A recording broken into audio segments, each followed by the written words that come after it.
सभी प्यारे भक्तों को श्री शिवाय नमस्तुभ्यम। आज की वीडियो में हम बात करने वाले हैं कि कथा के अंतिम दिवस क्यों रो पड़ते हैं पंडित प्रदीप जी मिश्रा। गुरुदेव की हर कथा के बाद हमने अंतिम दिन गुरु जी को रोते हुए देखा है, तो रोने का कारण क्या है? गुरुदेव के आंखों से अश्रु की धारा क्यों बहती है? इस वीडियो को अंत तक देखना और समझना। इसमें मैं आपको बताऊंगा कि गुरुदेव क्यों रो पड़ते हैं, क्यों भावुक हो जाते हैं गुरुदेव पंडित प्रदीप मिश्रा। ये देखिए, गुरुदेव की जो कथा थी रुद्राक्ष महोत्सव में, जो कुबरेश्वर धाम में कथा थी, वहाँ पर भी बहुत तेजी में रो दिए थे गुरुदेव को देखकर भावुक होकर भक्तजन भी रो पड़ते हैं, क्योंकि गुरुदेव के आंखों से अश्रु देख भक्तों के आंखों से भी आंसू की धारा बहने लगती है। और गुरुदेव के जो कथा के पंडाल हैं, जहाँ पे कथा होती है, वहाँ पे देखें तो ऐसा नज़ारा होता है जैसे महाकुंभ लगा होगा। तो चलिए, गुरुदेव इस प्रकार से रो पड़ते हैं, तो रोने का कारण क्या है, इस कारण को मैं बताता हूँ। गुरुदेव जब कथा सुनाते हैं, गुरुदेव 5 दिवसीय कथा भी सुनाते हैं, 7 दिवसीय भी कथा सुनाते हैं। भले कितने दिवसीय कथा सुनाए, लेकिन कथा के अंतिम दिवस उनके आंखों से अश्रु बह जाते हैं। तो गुरुदेव का रोने का कारण मैं बताता हूँ। गुरुदेव इसलिए रोते हैं कि जो भक्तजन वहाँ पर आते हैं, गुरुदेव की कथा का श्रवण करते हैं, सुनते हैं, कथा सुनने के बाद सब अपने घर को लौटते हैं।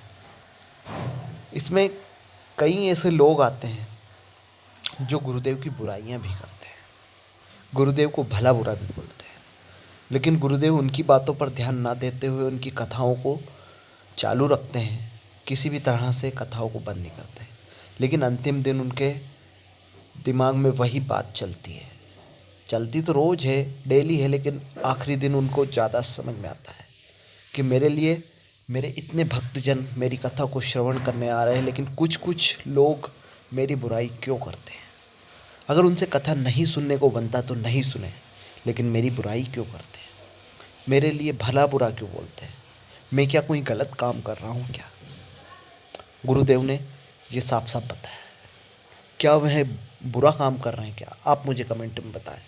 गुरुदेव को रोना नहीं आना चाहिए, क्योंकि गुरुदेव एक ऐसा काम कर रहे हैं, भले ही हम हिंदू हैं, हिंदुओं को जोड़ने का काम कर रहे हैं। देखिए, अगर हम एकता में नहीं रहे तो हमें कोई भी गिरा सकता है। जिस तरह हम छोटे थे, हमें सुनाया जाता था लकड़ी की कहानी कि एक लकड़ी को कोई भी तोड़ सकता है, लेकिन एक गुच्छा हो लकड़ी का तो कोई नहीं तोड़ सकता। उसी तरह गुरुदेव भी हमें यही सीख देते हैं कि कुछ लोगों के कहने में मत आना, तुम बस विश्वास भगवान पर रखना। भगवान आपका साथ हर समय देंगे और हर समय है। और ऐसे महंत गुरुदेव एक नहीं, कहीं हमारे हिंदू धर्म में गुरुदेव हैं। वो हमें इसीलिए एकजुट होने का कहते हैं कि आगे हमें कोई दिक्कत ना आए। वाकई में अंतर्राष्ट्रीय गुरुदेव पंडित प्रदीप जी मिश्रा के आंखों से अश्रु बहने का कारण यही है कि वह कथा तो सुनाते हैं, लेकिन कथा के साथ साथ कई नीच लोग, बुरे लोग उनके बारे में गलत बोलते हैं। और जो 7 दिन 5 दिन आपके साथ कथा सुनाते हैं, फिर आपसे विदाई लेते हैं, विदाई के समय हर किसी को रोना आ जाता है। कोई भी व्यक्ति हो, कहीं जाता है और वो विदा होता है तो आंखों से थोड़ा सा आंसू बह जाता है। आशा करता हूँ मेरी वीडियो आपको समझ में आई होगी, अच्छी लगी होगी। आगे और मेरे साथ जुड़ने के लिए कई तरह के उपाय भी मैं इस वीडियो के माध्यम से बताता हूँ, इस चैनल के माध्यम से आप तक पहुँचाने का प्रयास करता हूँ। तो मेरी वीडियोस को लाइक कर, चैनल को सब्सक्राइब कर दिया करिए। धन्यवाद आप सभी का जो मेरे साथ जुड़ा है। Thank you. श्री शिवाय नमस्तुभ्यम जरूर लिखें कमेंट में।